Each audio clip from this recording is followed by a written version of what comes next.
কবে হবে আগামী জাতীয় নির্বাচন এ নিয়ে সন্দেহ এবং অবিশ্বাস বাড়ছে। অভ্যন্তরীণ পরিস্থিতির পাশাপাশি ভূ রাজনৈতিক কারণেও পিছিয়ে যেতে পারে নির্বাচন, এমন শঙ্কা বিশ্লেষকদের। একই সঙ্গে তারা বলছেন, সরকারের ভেতরের একটি অংশ এবং রাজনৈতিক দলগুলোর কেউ কেউ চাচ্ছে নির্বাচন বিলম্বিত হোক। যদিও নির্বাচন ও সংস্কার ইস্যুতে দলগুলোর ইতিবাচক মানসিকতা দেখছে ঐকমত্য কমিশন। সমাধানে পৌঁছাতে মে মাসের মাঝামাঝি প্রথম পর্বের আলোচনা শেষে দ্বিতীয় ও তৃতীয় পর্বের আলোচনায় যাবে কমিশন। রিপোর্টে জানাচ্ছেন মুকসিমুল হাসান।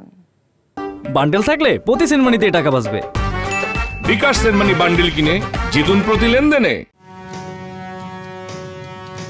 ২৪-এর গণ অভ্যুত্থানের মধ্য দিয়ে সৃষ্ট জন আকাঙ্ক্ষার প্রেক্ষিতে রাষ্ট্রের গুরুত্বপূর্ণ সংস্কারে বেশ কয়েকটি কমিশন গঠন করে অন্তর্বর্তী সরকার। ৩ মাসের আলোচনা পর্যালোচনা শেষে এবছরের শুরুতে প্রতিবেদন জমা দেয় প্রথম ৬টি কমিশন। ওই ৬ কমিশনের প্রধানদের নিয়ে গঠিত হয় জাতীয় ঐকমত্য কমিশন। ফেব্রুয়ারির মাঝামাঝিতে কাজ শুরু হয়। এরই মধ্যে বিএনপি সহ বেশ কয়েকটি দলের সাথে আলোচনা হয়েছে। কাজ এগিয়েছে প্রথম পর্বের প্রায় ৫০%। হয়তো অনেকগুলো ইস্যুতে একমত হতে সময় লাগবে, কিন্তু আলোচনার ব্যাপারে সবাই আগ্রহী, সবার দৃষ্টিভঙ্গি খুবই ইতিবাচক। এ পর্যন্ত প্রায় 15টি দলের সঙ্গে আলোচনা সম্পন্ন হয়েছে এবং আমার জানা মতে মে মাসের দ্বিতীয় সপ্তাহ পর্যন্ত এই প্রথম রাউন্ডের আলোচনা চলবে। এরপরে দ্বিতীয় রাউন্ড, তৃতীয় রাউন্ড হবে।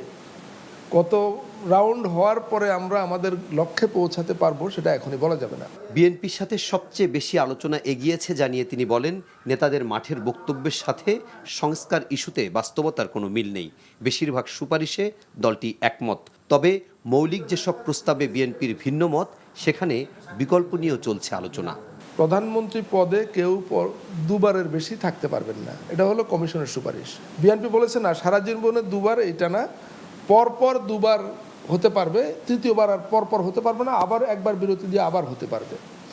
তখন একটা আলোচনা উঠেছিল যে আর একবার বিরতি দিয়ে কতবার হতে পারবে, আর একবার, তার মানে 3বার, কিন্তু এটা চূড়ান্ত হয়নি। কিন্তু যারা অনেক গরম গরম বক্তৃতা দেন তাদের সঙ্গে এই দায়িত্বের কোনো সম্পর্ক নাই। সুতরাং কমিশন ওই বক্তব্যগুলোকে খুব বেশি আমলে নিচ্ছে বা বক্তব্য শুনে বিচলিত হচ্ছে এমনটা আমি দেখিনি।